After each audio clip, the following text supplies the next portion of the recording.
Hiya, I'm Whisper, and let's talk about planning your cooldowns. I personally always have struggled planning out my cooldowns, and I know a lot of other rogues do as well, even within the top 100. It's something that changes constantly with every patch, and with more complicated or multi-step burst rotations, like with Sepsis providing additional improved growth uptime at the start and end of its effect, it can be really difficult to pin down exactly how your cooldown should fit together. Put it all in the context of a raid fight, and it can very quickly be overwhelming. So let's take a look. I want to note here that this is not a replacement for experience during progression, and these are only guidelines for thinking about your cooldowns at the start. If you need to move them later for your personal struggles on the fight, you should definitely do that. The first step to planning out your cooldowns, in my opinion, is looking up the fight in question on Lorgs. Lorgs is a website that can very quickly show you common usages of your cooldown based on the top 50 public kills at the time.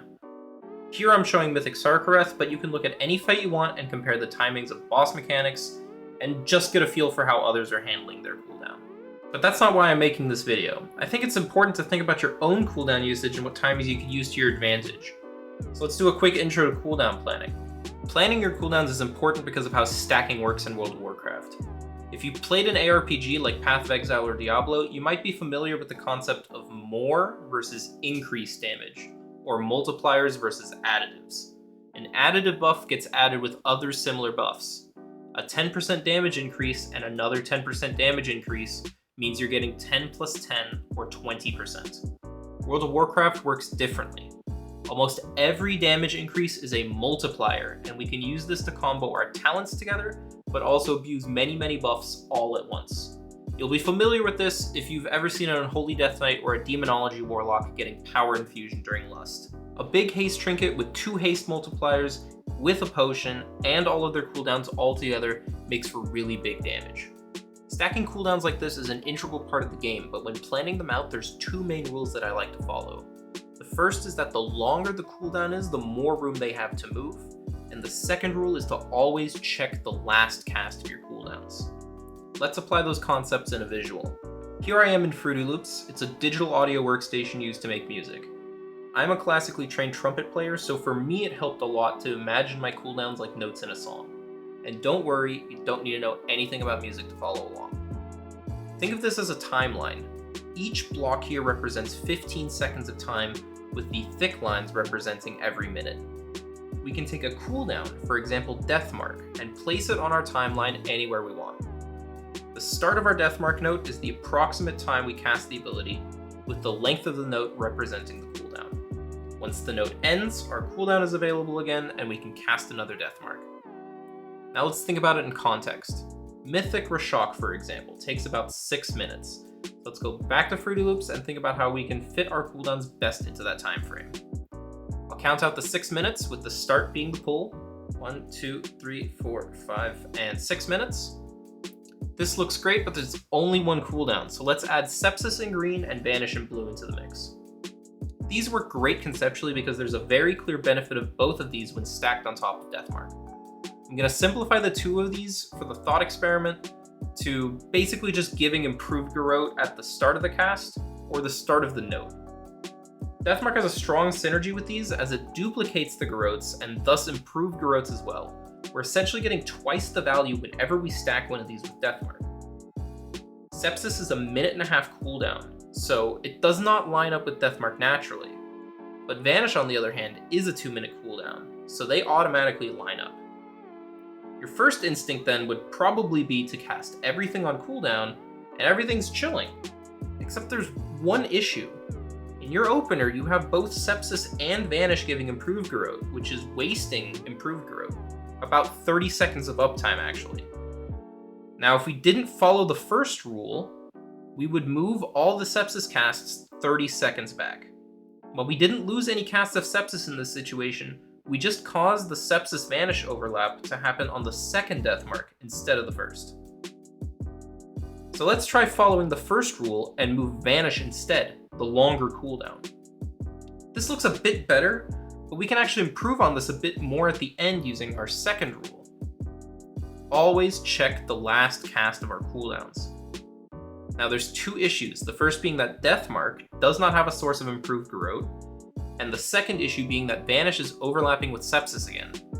No worries though, If we move the death mark back 30 seconds, now it's covered by sepsis, and we can move the vanish back 30 seconds as well. The last change I'm going to make is fixing this death mark in the middle, which doesn't have a source of improved growth right now. The fix is pretty simple. We can just move this death mark 30 seconds back to line up with vanish again. Notice how moving the cooldowns around to fit the fight gained us extra uptime on improved growth. We still have the same amount of casts in both situations though. We can take this one step further, however, and include a trinket. Take for example a 3-minute trinket, the Mirror of Fractured Tomorrows from the current Mega Dungeon. It gives a lot of stats on use, but it has a 3-minute cooldown. We'll make it purple and add it to our timeline. Once again, we'll check if the trinket is in a good spot right now. It's currently buffing one of our sepsis casts, but I think we can do better. And for that, we'll use both rules here. The longest cooldown is our trinket, so that has the most room to move. The second rule is to always check the last cast. By doing this, we can pinpoint that if we hold the second trinket use for a full minute and a half, we can use it with our death mark and our sepsis during our execute window. Note that potions also have a 5-minute cooldown, meaning we could combo all of that together with a potion. This cooldown stack would be massive and rival our Burst with Lust at the start of the fight. If we just slammed our cooldowns as they came up, we would have never thought about comboing like that. But that is for what is essentially a fight with full uptime. For this example, I want to look at Sarkareth and see if we can use our 2 rules again while looking over a VOD of my last kill. I'm going to try and explain my cooldowns in the order that they happen, why I'm making those decisions I am, and I'll fast forward through the unimportant sections. Hopefully that helps show the concepts in a different light as opposed to the theoretical visual like earlier. We're going to go into the pool here with all of our cooldowns, doing a regular opener, getting everything on cooldown. You'll see I use both charges of Shiv, a charge of Tea, as well as maximizing the improved Garrote uptime on my second sepsis buff. But importantly, I'm not using Vanish here. Here you'll see my improved Garrote is starting to run out, and I still have that Vanish available. This is where that first cooldown shift happens, and I'm going to Vanish here to get more improved Garrote uptime on the boss. The timing here allows me to have the Vanish later in phase 2 for an important moment. This does remove the Vanish from my next death mark in about a minute and a half, but I have a plan for that with the next part, with something that I didn't quite go over in the theoretical part. So we're getting to the end of phase 1 here, the Glittering Surge being the final cast before the intermission. You'll see Sepsis comes up, but I'm not going to cast it. This is just another important part about cooldown planning. In this case, I had to plan around the fact that Sarkareth was going to fly away, and I won't be able to damage him at all during the intermission. Breaks in fights like this can often cause you to rethink where you're putting important cooldowns like Deathmark, Vanish, or Sepsis, and disrupt the standard cooldowns on cooldown gameplay other bosses will afford you. In this case, the haste buff is pretty good, but the planning we do happens to naturally line up with this buff, so we aren't expressly planning for the buff itself. And you'll see when I come up here, I'm using the buff, using my Sepsis from earlier to get the improved growth back up on the boss, and slamming a Deathmark into Sarkareth, essentially redoing my entire opener. And that's why earlier I didn't need to hold my Vanish. I could use that Vanish in phase 1 for more uptime, since I was going to be using the Sepsis here for my Deathmark. The second set of ads are about to spawn here, and you'll see this is why I held my Vanish. Of course, using Vanish, I need to make sure that my Deathmark is accounted for in terms of improved Garrote, but that's going to be another Sepsis. For now, I'm going to use the Vanish here on the ads and the boss, cleaving the improved Garrote onto both to be more efficient with my cooldowns.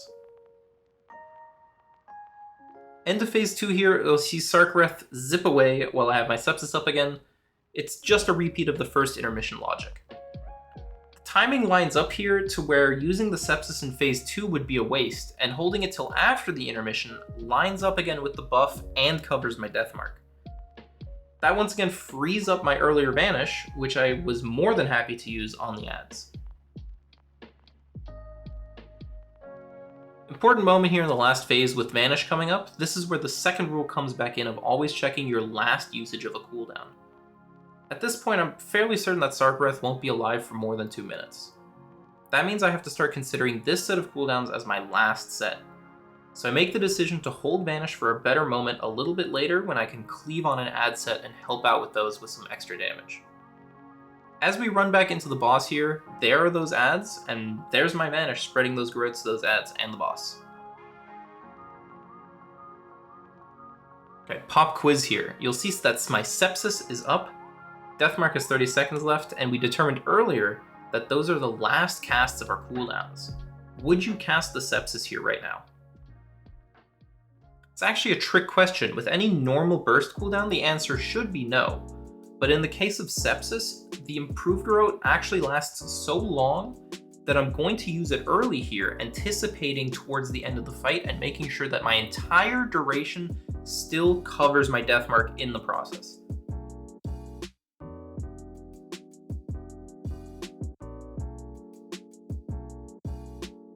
You'll see here that when my improved growth runs out, Sarkareth is about 5%, and when he comes back down, we just clean it up in the next 15 to 20 seconds with no problem.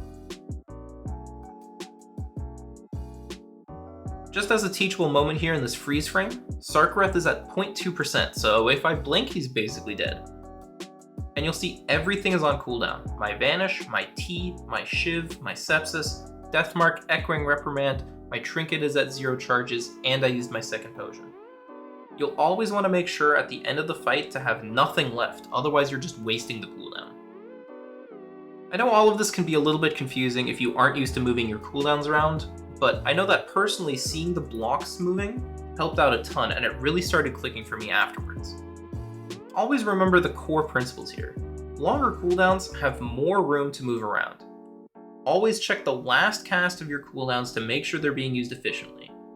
And with our Sarkareth example, try to look out for good moments in the fight to play around, such as an intermission, a big damage buff, or an important set of ads spawning.